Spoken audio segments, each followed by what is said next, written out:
Vamos a ver un poco del hueso frontal. Tiene una parte transversal que forma por dentro la fosa anterior del cráneo y por abajo forma parte de el techo de la órbita, y tiene una parte vertical que por la parte interna contiene al lóbulo frontal y por la parte externa es la que da la forma de la frente. Vamos a empezar por su parte transversal. Vemos aquí que presenta ciertas salientes que son producidas por el cerebro básicamente, aunque es un órgano blando. Crea algunas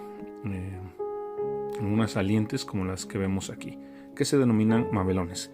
En la parte media de esta parte transversal vemos una hendidura, la cual sirve para la articulación con el hueso, este que vemos aquí, que es el etmoides. Vemos lo que estamos viendo aquí es la crista galli o cresta de gallo. Esta parte precisamente que se encuentra entre lo que se denominan masas laterales, esta crista galli es la que se acomoda en esta incisura.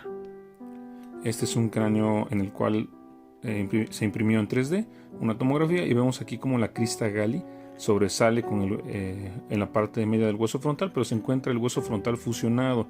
Aquí la parte posterior de la lámina transversal del hueso frontal se fusiona con el esfenoides, cosa que vemos aquí separado el esfenoides, y aquí la línea de sutura donde se va a unir el hueso frontal por la parte posterior. Esta parte del esfenoides todavía forma parte de la fosa anterior y las alas menores del esfenoides en su borde posterior forman precisamente el límite entre la fosa anterior y la fosa menor. Por su cara inferior, el frontal presenta aquí algunos huecos que son hemifosillas que se van a acomodar con estas hemiceldillas, con las hemiceldillas del etmoides por la parte anterior y con algunas hemiceldillas incluso del esfenoides. Van a formar huecos por los cuales vamos a entrar, por ejemplo, y vamos a romper cuando entremos a abordar la hipófisis. También vamos a poder ver aquí la entrada al seno frontal. El hueso frontal es hueco.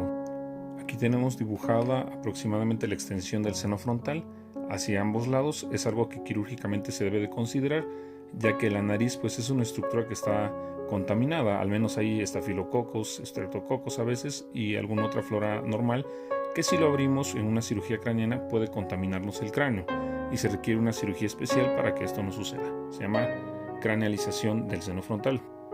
Siguiendo con la cara inferior, únicamente vamos a encontrar el techo de la órbita y en la parte lateral, aunque aquí no es muy visible, pues se va a alojar la glándula lacrimal.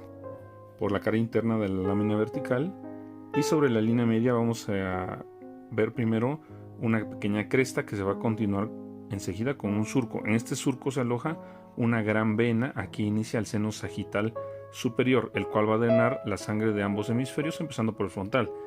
Y en la parte lateral logramos ver todavía la impresión de la arteria meningia media en la parte más anterior de lo que se denomina como hoja de higuera. A veces la arteria meningia media está tan metida en el hueso que cuando el hueso se fractura se ocasiona ruptura de la arteria meningia media y este es el origen del hematoma epidural. Aunque esto es una maqueta, logramos ver la sutura que existe entre el hueso parietal y el hueso frontal por la parte posterior. También por su parte inferior se articula con el esfenoides en su ala mayor, se articula con el hueso cigomático o malar y tiene una prolongación que se denomina apófisis malar. Y por la parte anterior se articula con el hueso maxilar y los huesos propios de la nariz. Esto es lo visible. Por la cara interna de la órbita se va a articular con esta parte verde que corresponde al etmoides o lámina orbitaria del etmoides. Los abordajes a través del hueso frontal nos van a permitir, en el caso de aquel que es supraorbitario, llegar a la región de la hipófisis, a la región anterior del cráneo, depende hacia dónde orientemos el abordaje, hacia la hipófisis y en parte muy poquito hacia la fosa media. Aquí estamos viendo, por ejemplo, una craniectomía en la cual se ha retirado el hueso frontal. Entonces se ha retirado de ambos lados. Esto es con el fin de liberar presión, sobre todo cuando se encuentran, por ejemplo, contundidos los lóbulos frontales después de un accidente. Aquí en este modelo logramos ver un abordaje que se llama transciliar o supraorbitario, y en el cual abordamos hacia la parte inferior de los lóbulos frontales y la parte superior de la órbita, y como mencioné, por ejemplo, se utiliza para hipófisis. Por último, la sutura coronal se usa como referencia también para el punto de Kocher, que a su vez se encuentra a 12.5 centímetros sobre la línea media posterior a la glabela o punto glabelar, y 2.5 centímetros lateral a la línea media. Con esto evitamos el área motora, que de hecho se encuentra posterior a ella.